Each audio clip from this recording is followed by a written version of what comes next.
ಈಗ ನಮ್ಮ ಜೊತೆಗೆ ಯಕ್ಷಗಾನದ ಯುವ ದಶಾವತಾರಿ, ನಮ್ಮೆಲ್ಲರಿಗೂ ಗೊತ್ತಿದೆ ಅವರ ಪ್ರತಿಭೆ ಏನು ಅಂತೇಳಿ, ಪ್ರಸಾದ ಕುಮಾರ ಮೊಗೆಬೆಟ್ಟು ಅವರು ಕಾಳಿಂಗನಾವಡರ ಪ್ರಸಂಗ ಸಾಹಿತ್ಯದ ಕಡೆಗೆ ತಮ್ಮ ಗಮನವನ್ನು ಸೆಳೆಯಲಿಕ್ಕಿದ್ದಾರೆ. ಪ್ರಸಾದ್ ಮೊಗೆಬೆಟ್ಟು. ಎಲ್ಲರಿಗೂ ನಮಸ್ಕಾರ. ವೇದಿಕೆ ಮೇಲಿರುವಂಥ ಗಣ್ಯರೇ ಮತ್ತು ಯಕ್ಷಗಾನ ಕಲಾಭಿಮಾನಿಗಳೇ, ಕಾಳಿಂಗನಾವಡರ ಅಭಿಮಾನಿ ಬಂಧುಗಳೇ, ಕರ್ನಾಟಕ ಯಕ್ಷಗಾನ ಅಕಾಡೆಮಿ ಬೆಂಗಳೂರು ಪ್ರಾಯೋಜಕತ್ವದಲ್ಲಿ ಭಾರತೀ ತೀರ್ಥ ಸಾಂಸ್ಕೃತಿಕ ಟ್ರಸ್ಟ್ ಮತ್ತು ಕಾಳಿಂಗನಾವಡ ಸಾಂಸ್ಕೃತಿಕ ಪ್ರತಿಷ್ಠಾನದ ಸಹಯೋಗದಲ್ಲಿ ನಮ್ಮ ನಿಡುಗಾಲದ ಆತ್ಮೀಯರು, ಗೌರವಾನ್ವಿತರು, ಯಕ್ಷಗಾನ ರಂಗಭೂಮಿ ಮತ್ತು ಕಿರುತೆರೆಯ ಸಾಧಕರು, ನಿರ್ದೇಶಕರು ಆದಂಥ ರಮೇಶ್ ಬೇಗಾರ್ ಅವರ ವಿಶೇಷ ಸಂಯೋಜನೆಯಲ್ಲಿ ನಡೆಯುತ್ತಿರುವಂತಹ ಕಾಳಿಂಗನಾವಡ ರಾಷ್ಟ್ರೀಯ ವಿಚಾರಗೋಷ್ಠಿಯ ಈ ಸುಸಂದರ್ಭದಲ್ಲಿ ಧ್ರುವತಾರೆ ಕಾಳಿಂಗನಾವಡರ ಯಕ್ಷಗಾನ ಪ್ರಸಂಗ ರಚನಾ ಕ್ಷೇತ್ರದ ಕೆಲವೊಂದು ವಿಚಾರಗಳನ್ನು ಹಂಚಿಕೊಳ್ಳುವುದಕ್ಕೆ ನನಗೆ ಅವಕಾಶ ಸಿಕ್ಕಿದೆ. ಒಂದು ಮಹಾ ಸಿಂಧುವಿನ ನೀರನ್ನು ಬಿಂದಿಗೆಯಲ್ಲಿ ಎತ್ತಿದಂತೆ, ದಿನಕರ ದೇವನಿಗೆ ದೀಪಾರತಿ ಬೆಳಗಿದಂತೆ ನನ್ನ ಮಾತು, ನನ್ನ ಗ್ರಹಿಕೆಗೆ ನಿಲುಕಿದಷ್ಟೇ ನಾನು ವಿಚಾರಗಳನ್ನು ಇಲ್ಲಿ ಹಂಚಿಕೊಳ್ಳುವುದಕ್ಕೆ ಬಯಸ್ತಾ ಇದ್ದೇನೆ.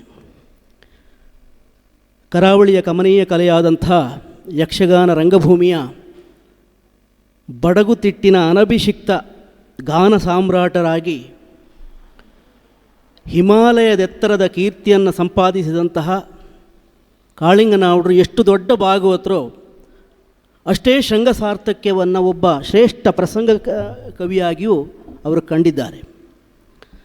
16-17 ಆ ವಯಸ್ಸಿನಲ್ಲಿ ತನ್ನ ವೃತ್ತಿ ಜೀವನವನ್ನು ಆರಂಭಿಸಿದಂಥ ಕಾಳಿಂಗನಾವಡರು ತನ್ನ ಒಟ್ಟು ವೃತ್ತಿ ಜೀವನವನ್ನೂ ಕೂಡ 16-17 ವರ್ಷಕ್ಕಷ್ಟೇ ಸೀಮಿತಗೊಳಿಸಿದ್ದು ಒಂದು ವಿಪರ್ಯಾಸ,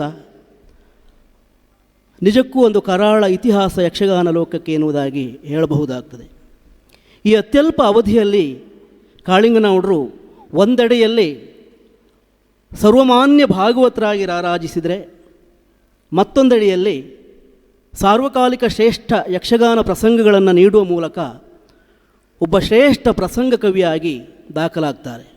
ಅವರ ಕಲಾಕುಸುಮಗಳು ಇವತ್ತಿಗೂ ಕಲಾಶಾರದೆಯ ಮುಡಿಯಲ್ಲಿ ಬಾಡದಂತಹ ಕಲಾಕುಸುಮಗಳಾಗಿ ಕಂಗೊಳಿಸ್ತಾ ಇವೆ. ಕಾಳಿಂಗನಾವಡರು ಭಾಗವತಿಕೆಗೆ ಹೇಗೆ ತಾರಾಮೌಲ್ಯವನ್ನು ತಂದುಕೊಟ್ಟರೋ, ಯಕ್ಷಗಾನ ಪ್ರಸಂಗಗಳಿಗೂ ಕೂಡ ಹಾಗೆ ತಾರಾಮೌಲ್ಯವನ್ನು ತಂದುಕೊಟ್ಟಂತಹ ಒಬ್ಬ ಶ್ರೇಷ್ಠ ಪ್ರಸಂಗಕರ್ತರು ಎನ್ನುವುದನ್ನು ನಾವು ಒಪ್ಪಿಕೊಳ್ಳಲೇಬೇಕಾಗ್ತದೆ. ಒಂದು ಕಾಲದಲ್ಲಿ ನಾವಡರ ಭಾಗವತಿಕೆ ಹೇಗೆ ಒಂದು ಲೋಹ ಚುಂಬಕ ಶಕ್ತಿ ಇತ್ತೋ, ಅವರ ಪ್ರಸಂಗಕ್ಕೂ ಕೂಡ ಅಂತಹ ಒಂದು ಅಯಸ್ಕಾಂತ ಗುಣ ಇತ್ತು ಎಂಬುದನ್ನು ನಾವು ಯಾವತ್ತೂ ಮರೆಯುವ ಹಾಗಿಲ್ಲ. ಭಾಗವತರೇ ಪ್ರಸಂಗ ಬರೆದು ಭಾಗವತರೇ ಅದನ್ನು ಹಾಡ್ತಾರೆ ಎನ್ನುವ ಅವರ ಪ್ರದರ್ಶನಗಳಿಗೆ ದೌಡಾಯಿಸುವಂತಹ ಪ್ರೇಕ್ಷಕ ವರ್ಗವೂ ಹೆಚ್ಚು. ಆ ಪ್ರೇಕ್ಷಕರಿಗೆ ಆ ಪ್ರದರ್ಶನದಲ್ಲಿ ಇಮ್ಮಡಿ ಕೊಡುಗೆ ನೂರ್ಮಡಿಯಾದಂಥ ರಸಾನುಭವ. ಅವರ ಕಲ್ಪನೆಯ ರಚನೆಯ ಕಲಾಕೃತಿಗಳು ರಂಗಭೂಮಿಯಲ್ಲಿ ಅರಳಿ ಪ್ರೇಕ್ಷಕರ ಸಹೃದಯ ಸಂತರ್ಪಣ ರಂಗಪ್ರಯೋಗವಾಗಿ ಅವರ ಕವಿ ಪ್ರತಿಭೆ ಎನ್ನುವಂಥದ್ದು ಮೇಲೆದ್ದು ಕಂಡಿರುವುದನ್ನು ಅವರ ಅಭಿಮಾನಿಗಳಾದಂಥ ನಾವೆಲ್ಲ ಗಮನಿಸಿದ್ದೇವೆ. ಎಷ್ಟೋ ಬಾರಿ ಒಬ್ಬ ಪ್ರಸಂಗಕರ್ತ ಬರೆದಂಥ ಪ್ರಸಂಗ ರಂಗಭೂಮಿಯಲ್ಲಿ ಅವನ ಆ ಕವಿಯ ಕಲ್ಪನೆಗಳು ಅನಾವರಣಗೊಳ್ಳುವುದಕ್ಕೆ ಸಾಧ್ಯ ಅಂತ ಹೇಳುವುದಕ್ಕೆ ಬರುವುದಿಲ್ಲ. ಇದೊಬ್ಬ ನಾನು ಪ್ರಸಂಗಕರ್ತನಾಗಿಯೂ ಈ ವಿಚಾರವನ್ನು ಹೇಳ್ತೇನೆ. ಆದರೆ ಕಾಳಿಂಗನಾವಡರು ಹಾಗಲ್ಲ. ಅವರು ತಾವೇ ಪ್ರಸಂಗ ಬರೆದು ತಾವೇ ಅದನ್ನು ರಂಗನಿರ್ದೇಶಕನಾಗಿ ರಂಗದಲ್ಲಿ ನಿರ್ದೇಶಿಸಿ ಆ ಪ್ರಸಂಗದಲ್ಲಿ ಅವರೇ ಭಾಗವತಿಕೆ ಮಾಡಿದ ಕಾರಣಕ್ಕಾಗಿ ಅವರ ಎಲ್ಲ ಕಲ್ಪನೆಗಳು, ಆಶಯಗಳು ಕೂಡ ರಂಗಭೂಮಿಯಲ್ಲಿ ಅವರ ಪ್ರಸಂಗದಲ್ಲಿ ಫಲಿಸಿದೆ ಎನ್ನುವುದರಲ್ಲಿ ಯಾವುದೇ ಅನುಮಾನ ಇಲ್ಲ. ಹಾಗಾಗಿ ಪ್ರಸಂಗ ರಚನಾ ಕ್ಷೇತ್ರದಲ್ಲೂ ಕಾಳಿಂಗನಾವಡರು ಗೆದ್ದಿದ್ದಾರೆ. ನಾವಡರು ಶ್ರೀಕಾರದಿಂದಲೇ ಪ್ರಸಂಗ ರಚನೆಗೆ ಶ್ರೀಕಾರವನ್ನು ಹಾಡಿದವರು. ಅವರ ಭಾಗ್ಯಶ್ರೀ, ರೂಪಶ್ರೀ, ವಿಜಯಶ್ರೀ, ಕಾಂಚನಶ್ರೀ ಮತ್ತು ನಾಗಶ್ರೀ, ಅಲ್ಲದೆ ಪೆರಡೂರು ಮೇಳದಲ್ಲಿ ಲೋಲಾಕ್ಷಿ ಎನ್ನುವಂಥ ಪ್ರಸಂಗವನ್ನು ಕೂಡ ಅವರು ಆಡಿದ್ದಾರೆ ಎನ್ನುವ ಒಂದು ವಿಷಯವೂ ಇದೆ.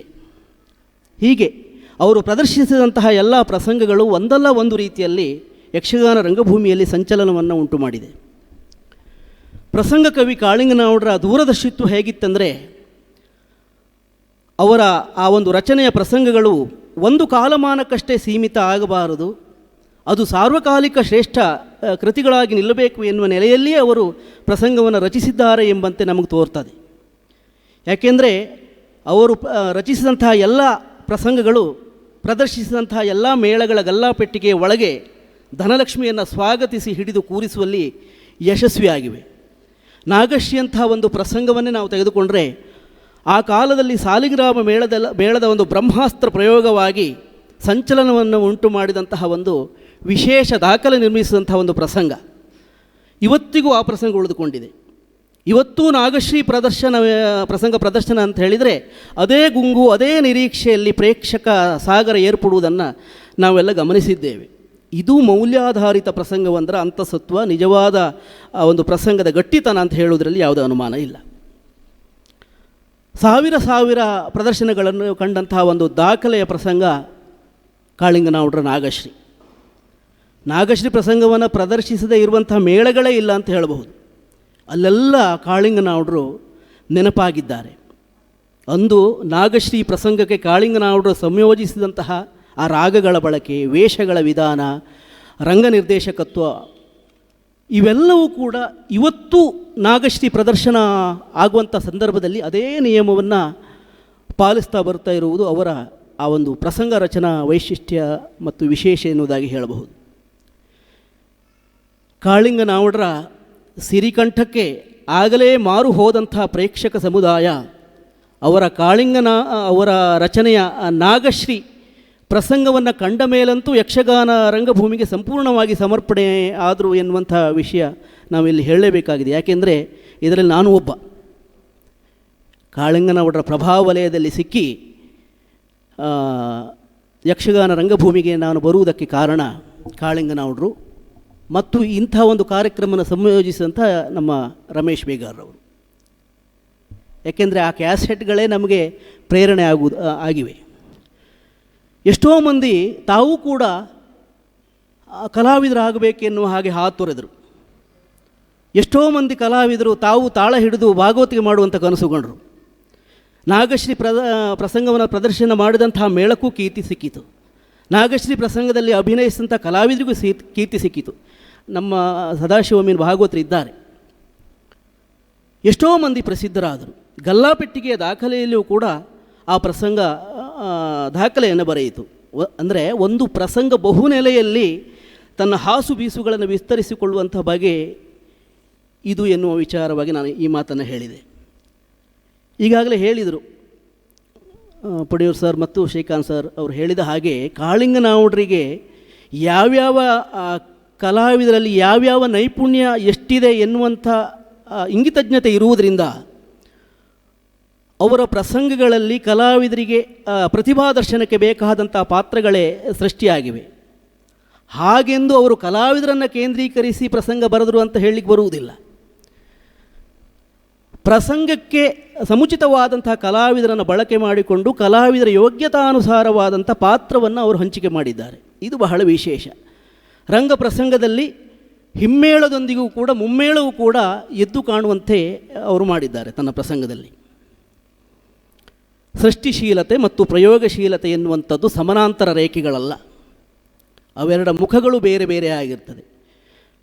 ಕಾಳಿಂಗನಾವುಡರು ತಾನು ಸೃಷ್ಟಿಸಿದಂತಹ ಪ್ರಸಂಗವನ್ನು ರಂಗಭೂಮಿಗೆ ಪ್ರಯೋಗಶೀಲತೆಗೆ ಅಳವಡಿಸಿ ಈ ಭಿನ್ನ ಭಿನ್ನವಾದಂಥ ಸೃಷ್ಟಿಶೀಲತೆ ಮತ್ತು ಪ್ರಯೋಗಶೀಲತೆಯ ಮುಖಗಳನ್ನು ಒಮ್ಮುಖದಲ್ಲಿ ರಂಗಭೂಮಿಯಲ್ಲಿ ಕಾಣಿಸುವುದಕ್ಕೆ ಸರ್ವಶಕ್ತರಾದರು.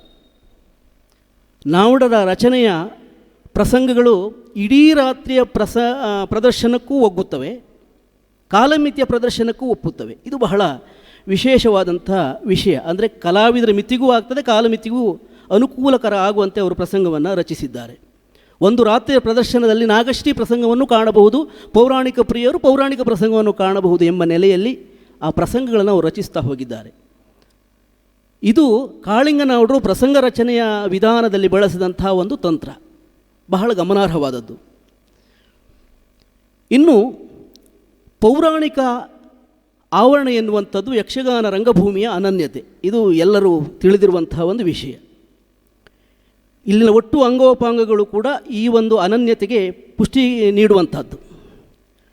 ನಾವಡರ ಕಲಾ ಬದುಕಿನ ಆ ಒಂದು ಕಾಲಮಾನದಲ್ಲಿ ಈ ಪೌರಾಣಿಕ ಆವರಣದ ಆ ಒಂದು ಬಿಗು ವಾತಾವರಣ ಇದ್ದಂಥ ಕಾಲದಲ್ಲೇ ಕಾಳಿಂಗನಾವಡರು ಪ್ರವೇಶ ಮಾಡಿದ್ದರು ಎಂಬುದನ್ನು ನಾವು ಕೇಳಿದ್ದೇವೆ. ಅದು ಸುಳ್ಳಲ್ಲ. ಇಂಥ ಕಾಲಘಟ್ಟದಲ್ಲಿ ಒಂದು ಪುರಾಣ ಸಂವಿಧಾನದ ಒಂದು ವಿಶಿಷ್ಟ ಅನನ್ಯತೆಯ ಆ ಒಂದು ಕಲೆಯಲ್ಲಿ ಸಾಮಾಜಿಕ ಮತ್ತು ಕಾಲ್ಪನಿಕ ವಸ್ತುವನ್ನು ಬಳಸಿಕೊಂಡು ನೀಡುವಂಥ ಪ್ರಸಂಗಗಳು ಕೂಡ ಬಹಳ ವಿಶಿಷ್ಟವಾಗಿರಬೇಕು ಎನ್ನುವಂತಹ ಆ ಒಂದು ವಿಚಾರವನ್ನು ಅರ್ಥವಿಸಿಕೊಂಡೇ ಅವರು ಪ್ರಸಂಗವನ್ನು ರಚಿಸಿದ್ದಾರೆ. ಅದರಲ್ಲೂ ಕೂಡ ನಿಚ್ಚಳವಾದ ಗೆಲುವನ್ನು ಅವರು ಕಂಡಿದ್ದಾರೆ. ಯಾಕೆಂದರೆ ಯಕ್ಷಗಾನ ರಂಗಭೂಮಿಯ ಘಟಾನುಘಟಿಗಳು ಅತಿರಥ ಮಹಾರಥರೆಲ್ಲ ವಿಜೃಂಭಿಸ್ತಿರುವಂತಹ ಆ ಒಂದು ಸುವರ್ಣ ಪರ್ವದಲ್ಲೇ ಕಾಳಿಂಗನವಡರು ಪ್ರವೇಶಿಸಿ ಮೌಲ್ಯಾಧಾರಿತವಾದ ಪ್ರಸಂಗಗಳನ್ನು ನೀಡಿದರು. ಇದು ಬಹಳ ಅಲ್ಲಿ ಗೆಲ್ಲುವುದು ಸುಲಭ ಸಾಧ್ಯವಾದಂಥ ವಿಷಯ ಏನೂ ಅಲ್ಲ. 20ರ ಪ್ರಾಯದಲ್ಲೇ ಅವರು ಪ್ರಧಾನ ಭಾಗವತರಾದರು. 20ರ ಆ ಒಂದು ಪ್ರಾಯದಲ್ಲೇ ಪ್ರಬುದ್ಧ ಯಕ್ಷಗಾನ ಪ್ರಸಂಗಕರ್ತರಾಗಿ ಗುರುತಿಸಿಕೊಂಡರು. ನಿನ್ನೆ ನಾನು ಲೈವ್ ನೋಡ್ತಾ ಇದ್ದೆ, ಕೊಂಡದಕುಳಿ ರಾಮಚಂದ್ರ ಹೆಗಡೆ ಅವರು ಹೇಳ್ತಾ ಇದ್ದರು, ಇದೆಲ್ಲ ಕಲಿತು ಬರುವಂಥದ್ದಲ್ಲ, ಜನ್ಮಜಾತವಾಗಿ ದೈವದತ್ತವಾಗಿ ಬರುವಂಥ ಒಂದು ಸಿದ್ಧಿ ಎನ್ನುವಂಥದ್ದು ಕಾಳಿಂಗನವಡರ ಆ ಒಂದು ಪ್ರತಿಭೆ ಎನ್ನುವಂಥದ್ದು ಪ್ರಸಂಗ ರಚನೆಯಲ್ಲೂ ಕೂಡ ನಾವು ಕಂಡಿದ್ದೇವೆ. ಕಾಳಿಂಗನವಡರ ರಚನೆಯ ಪ್ರಸಂಗಗಳನ್ನು ನೋಡುವಾಗ ಒಂದು ಶುದ್ಧ ಪೌರಾಣಿಕವಾದ ಒಂದು ಪ್ರಸಂಗವನ್ನು ನೋಡಿದಂಥ ಅನುಭವ ನಮಗಾಗ್ತದೆ. ಇದು ಹೊಸ ಪ್ರಸಂಗದಲ್ಲಿ ಒಂದು ವಿಶೇಷ ಆಕರ್ಷಣೆಯನ್ನು ಕಂಡ ಹಾಗೆ, ಹೊಸ ನಮೂನೆಯನ್ನು ಕಂಡ ಹಾಗೆ, ಕಾಲದ ಹೊದಲಿನಲ್ಲಿ ಹೊಸತನದ ಒಲವು ನಿಲುವುಗಳನ್ನು ಗ್ರಹಿಸಿ ಗಮನಿಸಿ ಅವರು ಪ್ರಸಂಗವನ್ನು ರಚನೆ ಮಾಡಿದ್ದಾರೆ ಎನ್ನುವುದಾಗಿ ನಾವು ಭಾವಿಸಿಕೊಳ್ಬೇಕಾಗ್ತದೆ. ಕಾಳಿಂಗನವಡರ ಪ್ರಸಂಗಗಳು ಕಲಾತ್ಮಕವಾಗಿಯೂ ಗೆಲ್ತವೆ, ವಾಣಿಜ್ಯಾತ್ಮಕವಾಗಿ ಗೆಲ್ತದೆ. ಇದು ಬಹಳ ಮುಖ್ಯವಾದಂಥ ವಿಷಯ. ಯಾಕೆಂದರೆ ಡೇರೆ ಮೇಳದಲ್ಲಿ ಪ್ರದರ್ಶನವಾಗುವಂಥ ಪ್ರಸಂಗ, ಅಲ್ಲಿ ಬಹಳ ಜವಾಬ್ದಾರಿ ಹೆಚ್ಚು. ಮೇಳಕ್ಕೆ ಹಣ ಹೂಡಿದಂಥ ಯಜಮಾನರನ್ನು ನೋಡಬೇಕು, ಲಕ್ಷಾಂತರ ಹಣ ಸುರಿದಿದ್ದಾರೆ, ಅವರನ್ನು ನೋಡಬೇಕು, ಕಲಾವಿದರಿಗೆ ಒಳ್ಳೆಯ ಹೆಸರು ಬರಬೇಕು. ಹೊಸ ಪ್ರಸಂಗ ಅಂಥೇಳಿ ಡೇರೆ ಒಳಗೆ ಪ್ರವೇಶಿಸುವಂಥ ನವೀನವಾದಿ ಪ್ರೇಕ್ಷಕರ ಮನಸ್ಸನ್ನು ಸಂತೃಪ್ತಿಪಡಿಸಬೇಕು. ಈ ಎಲ್ಲ ಅನಿವಾರ್ಯತೆ ಎನ್ನುವಂಥದ್ದು ಪ್ರಸಂಗಕರ್ತನಿಗೆ ಇರ್ತದೆ.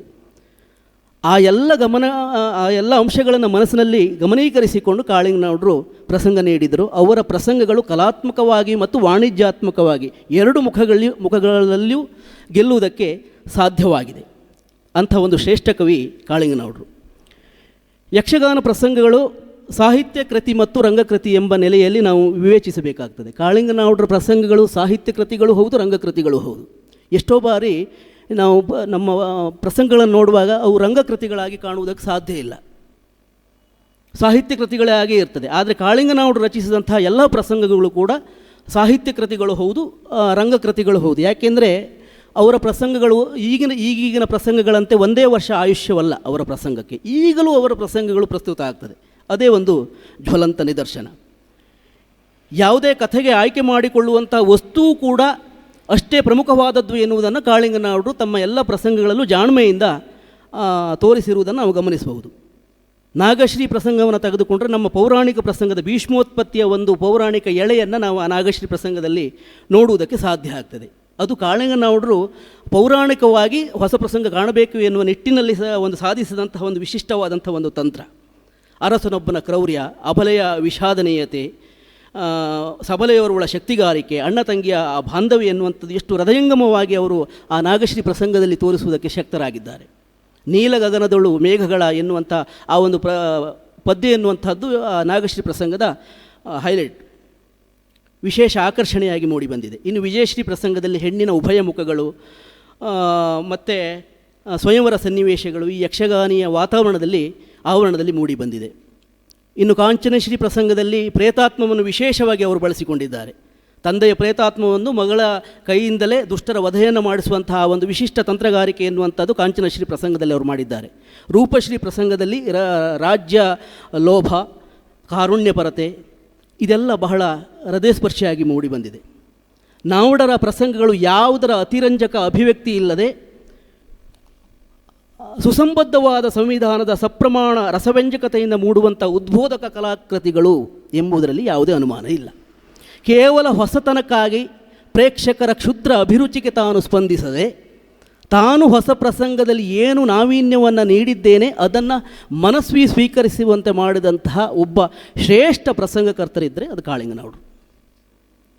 ಅವರು ತಮ್ಮ ಪ್ರಸಂಗದಲ್ಲಿ ಎಲ್ಲ ರೀತಿಯ ರಸಭಾವಗಳನ್ನು ಪ್ರತಿಪಾದಿಸ್ತಾ ಹೋಗ್ತಾರೆ. ಹೆಣ್ಣಿನ ಪಾವಿತ್ರ್ಯತೆ ಇರಬಹುದು, ಅಲೌಕಿಕ ಪಾರಮ್ಯ ಇರಬಹುದು, ದೈವದ ಒಂದು ಮಹಾತ್ಮೆ ಇರಬಹುದು, ಸಜ್ಜನ ಪ್ರೇಮ ಇರಬಹುದು, ಸ್ನೇಹಶೀಲತೆ ಇರಬಹುದು, ಕೌಟುಂಬಿಕ ಮಹತ್ವ ಇರಬಹುದು. ಈ ಎಲ್ಲ ವಿಚಾರಗಳನ್ನು ಅವರು ತಮ್ಮೆಲ್ಲ ಪ್ರಸಂಗಗಳಲ್ಲೂ ಹೋಗ್ತಾರೆ. ಕಾಳಿಂಗನವರು ತಮ್ಮ ಪ್ರಸಂಗಗಳಲ್ಲಿ ನಾವು ಕಾಣುವಂಥ ಹಳೆಯ ಪ್ರಸಂಗಗಳಲ್ಲಿ ಕಾಣುವಂಥ ಈ ಮೃಗಬೇಟೆ, ವನವಿಹಾರ, ಜಲಕ್ರೀಡೆ, ಸ್ವಯಂವರ ಮೊದಲಾದಂಥ ಎಲ್ಲ ಅಂಶಗಳನ್ನು ಕೂಡ ಅವರು ಹೊಸ ಪ್ರಸಂಗದಲ್ಲಿ ಹಾಕಿದ್ದಾರೆ. ಇದು ಬಹಳ ಮುಖ್ಯವಾದಂಥ ವಿಷಯ. ಯಾಕೆಂದರೆ ನಾವು ಹೊಸ ಪ್ರಸಂಗಕರ್ತರು ಬಹಳ ಗಮನಿಸಬೇಕಿದನ್ನು. ಅದು ಹೊಸತನದಲ್ಲಿ ನಿರೂಪಿಸಿದ್ದಾರೆ. ಒಂದು ಪೌರಾಣಿಕ ಆವರಣ ಸೃಷ್ಟಿಗೆ ಕಾಳಿಂಗನವರು ಮಾಡಿಕೊಂಡಂಥ ಇದರ ಒಂದು ಪ್ರಸಂಗ ತಂತ್ರ, ಒಂದು ರಂಗತಂತ್ರವೂ ಹೌದು. ಅವರ ಪ್ರಸಂಗಗಳಲ್ಲಿ ಬರುವಂಥ ಪಾತ್ರ ಮತ್ತು ರಾಜ್ಯಗಳಿಗೂ ಕೂಡ ಆ ಒಂದು ಪೌರಾಣಿಕವಾದ ಹೆಸರುಗಳನ್ನು ಇರಿಸಿದ್ದಾರೆ.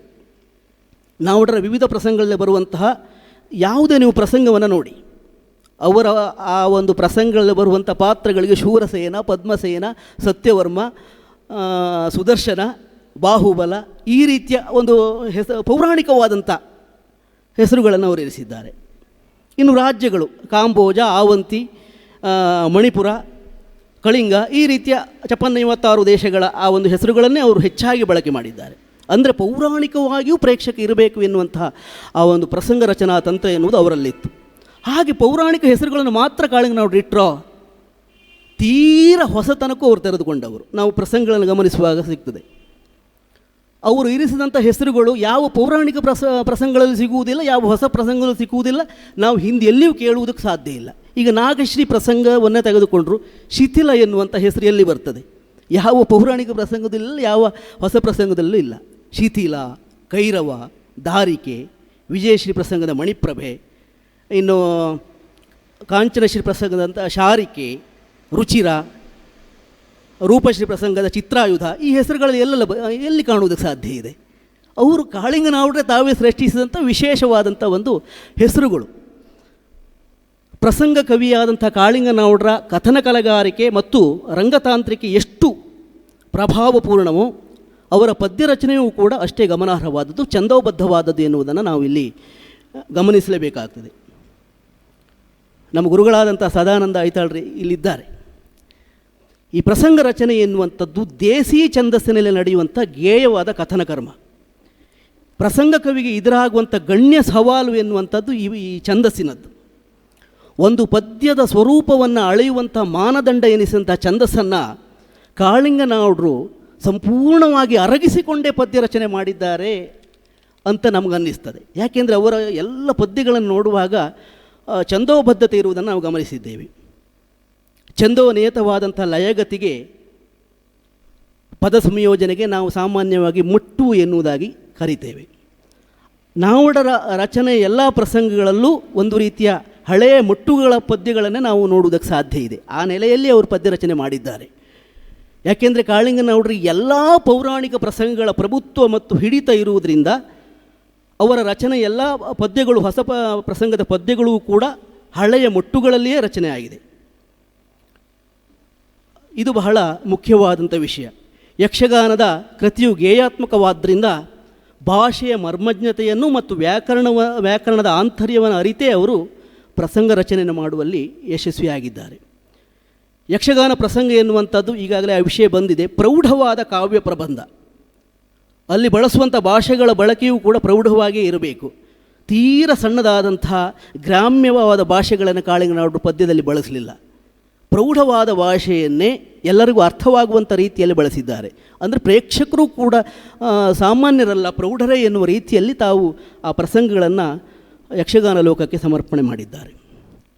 ನಾವುಡರ ಯಕ್ಷಗಾನ ಪ್ರಸಂಗ ರಚನೆಯ ಪದ್ಯಗಳಲ್ಲಿ ಅಕ್ಷರ ಸಂಖ್ಯಾ ಸಮತ್ವ, ಮಾತ್ರಾ ಸಮತ್ವ, ಅವಯವ ಪರಿಮಾಣ ಎನ್ನುವಂಥ ಯಕ್ಷಗಾನದ ಛಂದೋ ನಿಯಮಗಳನ್ನು ಅವರು ಭಾಳ ಸೂಕ್ಷ್ಮವಾಗಿ ಬಳಸಿದ್ದಾರೆ. ಮಾತ್ರೆ, ಗಣ, ಯತಿ, ಪಲ್ಲವಿ, ಅನುಪಲ್ಲವಿ, ಮುಡಿ, ಪದ್ಮಗಣ, ಶಿಖಾಪದ ಮೊದಲಾದಂಥ ಯಕ್ಷಗಾನದ ಛಂದೋ ನಿಯಮಗಳೇನಿದೆ ಅದೆಲ್ಲವೂ ಕೂಡ ಅವರ ಪದ್ಯಗಳಲ್ಲಿದೆ. ಭಾಮಿನಿ, ವಾರ್ಧಿಕ, ಕಂದಪದ್ಯ, ದ್ವಿಪದಿ, ಸಾಂಗತ್ಯ ಮೊದಲಾದಂಥ ಛಂದೋ ಲಕ್ಷಣಗಳಿವೆ. ಹಾಗೆಯೇ ಜನಪದ ಛಂದಸ್ಸನ್ನು ಕೂಡ ಅವರು ಬಳಸಿದ್ದಾರೆ. ಜೋಗುಳ ಇರಬಹುದು, ಯಾಲಪದ, ವೃತ್ತಗಂಧಿ ಮೊದಲಾದಂಥ ಛಂದಸ್ಸನ್ನು ಕೂಡ ಅವರು ಎಲ್ಲ ಕೆಲವು ಪದ್ಯಗಳಲ್ಲಿ ಬಳಕೆ ಮಾಡಿದ್ದಾರೆ, ನೋಡಬಹುದು ನಾವು. ನಾವುಡರ ರಚನೆಯ ಪದ್ಯಗಳಲ್ಲೂ ಪ್ರಾಸವು ಕೂಡ ತ್ರಾಸವಿಲ್ಲದೆ ರಚನೆಯಾಗಿದೆ. ಸಿಂಹಪ್ರಾಸ ಇರಬಹುದು, ಗಜಪ್ರಾಸ, ಅಜಪ್ರಾಸ, ಹಯಪ್ರಾಸ, ಈ ರೀತಿಯ ಪ್ರಮುಖವಾದಂಥ 6 ರೀತಿಯ ಪ್ರಾಸಗಳನ್ನು ಕೂಡ ಅವರು ತಮ್ಮ ಪ್ರಸಂಗಗಳಲ್ಲಿ ಪ್ರಸಂಗ ಪದ್ಯಗಳನ್ನು ನಿರೂಪಿಸ್ತಾ ಹೋಗಿದ್ದಾರೆ. ಯಕ್ಷಗಾನ ಪ್ರಸಂಗ ಎನ್ನುವಂಥದ್ದು ರಂಗಭೂಮಿಯ ಒಂದು ನಾಟಕದ ಆಂತರ್ಯದಿಂದಲೇ ಸಾಗುವಂಥ ಒಂದು ರಂಗಭೂಮಿ. ಅಂದರೆ ಅದರ ಮೂಲ ಅಂತಸತ್ವ ಎನ್ನುವಂಥದ್ದು ನಾಟಕೀಯ ಧರ್ಮದಲ್ಲೇ ಹೋಗುವಂಥದ್ದು. ಈ ಸಂವಾದ ಸನ್ನಿವೇಶಗಳು ಮತ್ತು ಸಂಭಾಷಣೆಯ ಸನ್ನಿವೇಶಗಳಲ್ಲಿ ನಮ್ಮ ಪೌರಾಣಿಕ ಪ್ರಸಂಗಗಳಲ್ಲಿ ಪದ್ಯ ಮಾಲಿಕೆ ಇರ್ತದೆ, ಪೌರಾಣಿಕವಾದ ಮುಟ್ಟುಗಳ ಒಂದು ಮಾಲಿಕೆ ಇರ್ತದೆ. ಒಂದು 8-10 ಪದ್ಯಗಳು, ಒಂದೇ ಜಾತಿಯ ಒಂದೇ ಮಟ್ಟಿನ ಪದ್ಯಗಳು. ಕೇದಾರಗಳು ಅಷ್ಟ ಅಂತ ಹೇಳಿದರೆ ಒಂದು 10 ಪದ್ಯವು ಕೇದಾರಗಳುವೆ. ಸೌರಾಷ್ಟ್ರ ತ್ರಿವುಡೆ ಅಂತ ಹೇಳಿದರೆ ಒಂದು 15 ಪದ್ಯವು ಸೌರಾಷ್ಟ್ರ ತ್ರಿವುಡೆ. ಈ ರೀತಿಯಲ್ಲಿ ರಂಗಭೂಮಿಯಲ್ಲಿ ಅದನ್ನು ಪ್ರಸ್ತುತಪಡಿಸಿದಾಗ ಕೆಲವೊಂದು ಸಂದರ್ಭದಲ್ಲಿ ಏಕತಾನತೆ ಪ್ರೇಕ್ಷಕರಿಗೆ ಮೂಡುವುದು ಸಹಜ. ಒಂದೇ ರೀತಿ ಪದ್ಯಗಳನ್ನು ಕೇಳಿದಾಗ ಅದು ರಾಗ ಬದಲಾವಣೆ ಮಾಡಲಿ ಎಂಥದೇ ಮಾಡಲಿ, ಆ ಮುಟ್ಟುಗಳ ಬದಲಾವಣೆ ಇಲ್ಲದಿದ್ದರೆ ಪ್ರೇಕ್ಷಕರಿಗೆ ಏಕತಾನತೆ ಮೂಡ್ತದೆ. ಆದರೆ ಕಾಳಿಂಗನವರು ಏನು ಮಾಡಿದ್ದಾರೆ ಅಂತ ಹೇಳಿದರೆ, ಇಂಥ ಸನ್ನಿವೇಶ ಮತ್ತು ಸಂಭಾಷಣೆ ಸಂವಾದದ ಸಂದರ್ಭದಲ್ಲಿ ಪ್ರತಿಯೊಂದು ಪದ್ಯಗಳನ್ನು ವಿವಿಧ ಮುಟ್ಟುಗಳಲ್ಲಿ ಹಾಕುತ್ತಾ ಹೋಗಿದ್ದಾರೆ. ಇದು ಬಹಳ ಜನರಿಗೆ ಬಹಳ ಹತ್ತಿರ ಆಗುವುದು ಸಾಧ್ಯ. ಅಂತಹ ಒಂದು ವಿಶೇಷವಾದ ತಂತ್ರಗಾರಿಕೆಯನ್ನು ಅವರು ಪ್ರಸಂಗದಲ್ಲಿ ಮಾಡಿದ್ದಾರೆ. ಅಂದರೆ ರಂಗದ ಬಿಸಿ ಏರಿಸುವುದಕ್ಕೆ, ರಸಾತ್ಮಕವಾಗಿಸುವುದಕ್ಕೆ ಅವರು ಮಾಡಿದಂಥ ಒಂದು ತಂತ್ರ. ಮುದ್ದಣನ ಕಾವ್ಯದ ಶೈಲಿಯಲ್ಲಿ ಎಲ್ಲ ಪ್ರಸಂಗಗಳನ್ನು ಅವರು ರಚನೆ ಮಾಡಿದ್ದಾರೆ. ಇನ್ನು ವಿಜಯಶ್ರೀ ಪ್ರಸಂಗದ ಶೃಂಗಾರ ಸನ್ನಿವೇಶವನ್ನು ನೋಡುವುದಿದ್ದರೆ, ರಾಕೇಂದು ವದನೆ ಸುಲಲಿತಾಂಗಿ ಮಂದಗಾಮಿನಿ ಎನ್ನುವಂಥ ಒಂದು ಪದ್ಯವನ್ನು ಅವರು ಹಾಕ್ತಾರೆ. ಇದು ಯಕ್ಷಗಾನ ಛಂದಸ್ಸಿನಲ್ಲಿ ಅತೀತಾಕ್ಷರದಲ್ಲಿ ಬರುವಂತಹ ಒಂದು ವಿಶಿಷ್ಟ ಮುಟ್ಟಿನ ಪದ್ಯ.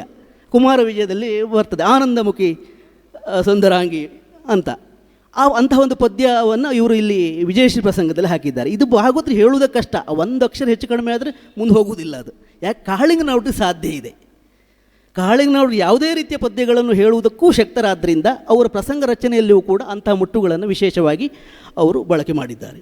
ಹಳೆ ಮುಟ್ಟುಗಳನ್ನು ಬಳಕೆ ಮಾಡಿ ಹೊಸ ಹೊಸ ರಾಗಗಳೊಂದಿಗೆ ರಂಗದಲ್ಲಿ ಅಭಿವ್ಯಕ್ತಿಸುವಲ್ಲಿ, ಪ್ರಸ್ತುತಪಡಿಸುವಲ್ಲಿ ಅವರು ಯಶಸ್ವಿಯಾಗಿದ್ದಾರೆ.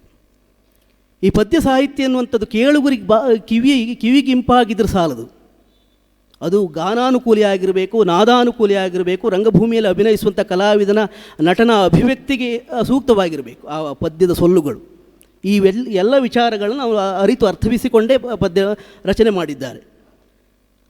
ಪ್ರಸಂಗ ಕಥೆಯ ಆ ಒಂದು ಒಟ್ಟು ಸಾರಾಂಶ ಮತ್ತು ಕಥೆಯ ಆಂತರಕ್ಕೆ ಧಕ್ಕೆ ಬರದ ಹಾಗೆ ಕವಿ ಪದ್ಯಗಳನ್ನು ಅವರು ಅಲ್ಲಲ್ಲಿ ಸೇರಿಸುತ್ತಾ ಹೋಗಿದ್ದಾರೆ. ಅಂದರೆ ಕವಿ ಧರ್ಮವನ್ನು ಮತ್ತು ಪ್ರಸಂಗ ಧರ್ಮವನ್ನು ಎರಡನ್ನೂ ಪಾಲಿಸಿದ್ದಾರೆ. ಭಾಗವತ ಶ್ರೇಷ್ಠ ಕಾಳಿಂಗನವರು ತನಗೆ ಅಪಾರವಾದ ಕೀರ್ತಿಯನ್ನು ತಂದುಕೊಟ್ಟಂತಹ ನಾಗಶ್ರೀ ಪ್ರಸಂಗದ 2ನೇ ಭಾಗವನ್ನೂ ಕೂಡ ಬರೆಯುವುದಕ್ಕೆ ಆಗಲೇ ಅವರು ಮನಸ್ಸು ಮಾಡಿದರು. ನಾಗಶ್ರೀ ಭಾಗ 2ರ ಕಥಾಭಾಗದ ಕಾಲು ಭಾಗವನ್ನು ಅವರು ಆಗಲೇ ಬರೆದು ಪೂರೈಸಿದರು. ಆ ಪ್ರಸಂಗ ಈಗ ನನ್ನ ಸನ್ಮಿತ್ರರೊಬ್ಬರ ಕಾಳಿಂಗನವರ ಅಪ್ಪಟ ಅಭಿಮಾನಿಯೊಬ್ಬರ ಸಂಗ್ರಹದಲ್ಲಿ ಈಗ ಇದೆ ಅದು ನಾಗಶ್ರೀ ಭಾಗ 2. ನಾಗಶ್ರೀ ಭಾಗ 2ರ ಆ ಒಂದು ಕಥಾಭಾಗ ಎನ್ನುವಂಥದ್ದು ಶುಭ್ರಾಂಗನ ಒಡ್ಡೋಲಗದಿಂದ ಆರಂಭ ಆಗ್ತದೆ. ಪೌದನಾಪುರ ದೊರೆಯಾಗಿ ಶುಭ್ರಾಂಗ ಓಲಗ ಕೊಟ್ಟು ಅಲ್ಲಿಂದ ಆರಂಭವಾಗುವಂಥದ್ದು. ಶುಭ್ರಾಂಗ ಮತ್ತು ನಾಗಶ್ರೀಯ ಆ ಒಂದು ದಾಂಪತ್ಯದ ಫಲವಾಗಿ ಜಯದತ್ತ ಎನ್ನುವಂಥ ಮಗ ಹುಟ್ಟುತ್ತಾನೆ. ಕಾಳಿಂಗನವರ ಪ್ರತಿ ಪ್ರಸಂಗಗಳಲ್ಲಿ ಬರುವಂಥ ವಿಶಿಷ್ಟವಾದ ಖಳನಾಯಕಿಯ ಪಾತ್ರವು ಈ ಒಂದು ಪ್ರಸಂಗದಲ್ಲಿ ಕೂಡ ಸೃಷ್ಟಿಯಾಗಿದೆ. ಚಿಂತಾಮಣಿ ಎನ್ನುವಂಥ ಹೆಸರಿನ ಖಳನಾಯಕಿಯನ್ನು ಕೂಡ ನಾಗಶ್ರೀ ಭಾಗ 2ರ ಪ್ರಸಂಗದಲ್ಲಿ ಅವರು ಸೃಷ್ಟಿಸಿದ್ದಾರೆ. ಕಥೆಯ ಆರಂಭಿಕ ಭಾಗವೇ ಬಹಳ ರೋಚಕವಾಗಿದೆ. ಕತೆ ಮತ್ತು ಪದ್ಯ ರಚನೆ ಕೂಡ ಬಹಳ ಸೊಗಸಾಗಿ ಮಾಡಿದರು. ಆದರೆ ಏನು ಮಾಡೋಣ, ವಿಧಿಯ ಕೈವಾಡ. ಆ ಪ್ರಸಂಗ ಪೂರ್ಣಗೊಳ್ಳುವ ಮೊದಲೇ ಕಾಳಿಂಗನವರು ತಮ್ಮ ಬದುಕಿನ ಪ್ರಸಂಗವನ್ನು ಕೂಡ ಮುಗಿಸಿದ್ದು ಬಹಳ ಶೋಚನೀಯ, ವಿಷಾದಕರವಾದಂಥ ವಿಷಯ. ನಾವುಡ್ರು ತನ್ನ ರಚನೆಯ ಪಂಚಶ್ರೀಯ ಪ್ರಸಂಗಗಳಲ್ಲದೆ ಅಮೃತಮತಿ ಎನ್ನುವಂಥ ಜಿನಧರ್ಮದ ಕಥಾ ವಸ್ತುವಿನ ಪ್ರಸಂಗಕ್ಕೂ ಪದ್ಯ ರಚನೆಯನ್ನು ಮಾಡಿದ್ದಾರೆ. ನಮ್ಮ ರಮೇಶ್ ಬೇಗಾರ್ ಸರ್ ಅವರ ವಿಶಿಷ್ಟವಾದ ಕಥಾ ಸಂಯೋಜನೆಯಲ್ಲಿ, ನಿರ್ದೇಶನದಲ್ಲಿ ಮತ್ತು ನಿರ್ಮಾಣದಲ್ಲಿ ಮೂಡಿಬಂದಂಥ ಒಂದು ವಿಶೇಷವಾದ ಪ್ರಸಂಗ ಅದು ಅಮೃತಮತಿ. ಆ ಕಾಲದಲ್ಲೇ ಅದು ನಮ್ಮನ್ನೆಲ್ಲ ಹುಚ್ಚುಗಟ್ಟಿಸಿದಂಥ ಒಂದು ಪ್ರಸಂಗ ಅಮೃತಮತಿ. ಕ್ಯಾಸೆಟ್ ಲೋಕದಲ್ಲಿ ಬಹಳ ದಾಖಲೆಯನ್ನು ಬರೆದಂಥ ಪ್ರಸಂಗದಲ್ಲಿ ಅಮೃತಮತಿಯಲ್ಲಿ ನಾವುಡರ ಆ ಅಮೃತ ಕಂಠಸೀರಿ ಎನ್ನುವಂಥದ್ದು ಬಹಳ ವಿಶೇಷವಾದದ್ದು. ಅಂದರೆ ಅದ್ಭುತವಾದ ಸಾಹಿತ್ಯವನ್ನು ನೀಡಿದ್ದಾರೆ ಮತ್ತು ಅದ್ಭುತವಾಗಿ ಆ ಪ್ರಸಂಗದಲ್ಲಿ ಅವರು ಹಾಡಿದ್ದಾರೆ. ಕಾಳಿಂಗನವರು ತನ್ನ ಪ್ರಬುದ್ಧವಾದ ಪ್ರಸಂಗಗಳಿಂದ ಜನಪ್ರಿಯರಾಗಿದ್ದಾರೆ. ಒಬ್ಬ ಆಶು ಕವಿಯಾಗಿ ಆಶುಪಟುತ್ವವನ್ನೂ ಅವರು ಹೊಂದಿದವರು. ಅವರ ಆಶುಪಟುತ್ವ ಅಂತ ಹೇಳಿದರೆ ಅವರ ಬಾಯಿಂದ ಬರುವಂಥ ಪದ್ಯ ಪುಂಖಾನುಪುಂಖವಾಗಿ ಪದ್ಯಗಳು ಬರ್ತಾ ಇರುವುದನ್ನು ನಾವು ಕೇಳಿದ್ದೇವೆ. ಅದು ಒಟ್ಟಾರೆ ನೇಯ್ಗೆಯ ಪದ್ಯಗಳಲ್ಲ, ಅದು ಛಂದೋಬದ್ಧವಾದಂಥ ಒಂದು ರಚನೆಗಳು. ರಂಗಸ್ಥಳದಲ್ಲಿ ಭಾಗವತರಿದ್ದಾರೆ, ಎಷ್ಟೋ ಬಾರಿ ಅವರು ಪ್ರಸಂಗ ಪಟ್ಟಿ ಇಲ್ಲದೆಯೂ ಆ ಕಥಾ ಸಂದರ್ಭವನ್ನು ಗ್ರಹಿಸಿಯೇ ಅಲ್ಲಿ ಪದ್ಯವನ್ನು ಕಟ್ಟಿ ಹಾಡಬಲ್ಲಂತಹ ಆಶುಪಟುತ್ವವನ್ನು ಅವರು ಹೊಂದಿದ್ದಾರೆ ಅಂತಾದರೆ ಅದು ಎಷ್ಟೊಂದು ದೊಡ್ಡ ಕವಿ ಪ್ರತಿಭೆಯಾಗಿರಬಹುದು.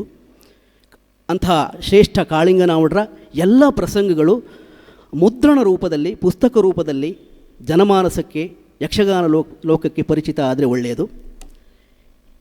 ಇಂಥ ಒಂದು ಪವಿತ್ರ ವೇದಿಕೆಯಲ್ಲಿ ಶಾರದಾಂಬೆಯ ಮಣ್ಣಿನಲ್ಲಿ ಭಾಗವತ ಶ್ರೇಷ್ಠರಾದಂಥ ಕಾಳಿಂಗನಾವಡರ ಪ್ರಸಂಗ ರಚನಾ ಲೋಕದ ಕೆಲವೊಂದು ವಿಚಾರಗಳನ್ನು ಹಂಚಿಕೊಳ್ಳುವುದಕ್ಕೆ ಅವಕಾಶ ಕೊಟ್ಟಂಥ ನನ್ನ ಆತ್ಮೀಯರಾದಂಥ ರಮೇಶ್ ಬೇಗಾರ್ ಸರ್ ಇವರಿಗೆ ಮತ್ತು ಯಕ್ಷಗಾನ ಅಕಾಡೆಮಿಗೆ ಸಂಬಂಧಿಸಿದಂಥ ಎಲ್ಲ ಸಂಸ್ಥೆಗಳಿಗೆ, ಗಣ್ಯರಿಗೆ, ಮಲೆನಾಡಿನ ಅಪ್ಪಟ ಯಕ್ಷಗಾನ ಅಭಿಮಾನಿಗಳಿಗೆ ತಲೆಬಾಗಿ ವಂದಿಸ್ತಾ ಮತ್ತೊಮ್ಮೆ ಕೃತಜ್ಞತೆಯನ್ನು ಸಲ್ಲಿಸ್ತಾ ವಿರಮಿಸ್ತಾ ಇದ್ದೇನೆ. ನಮಸ್ಕಾರ.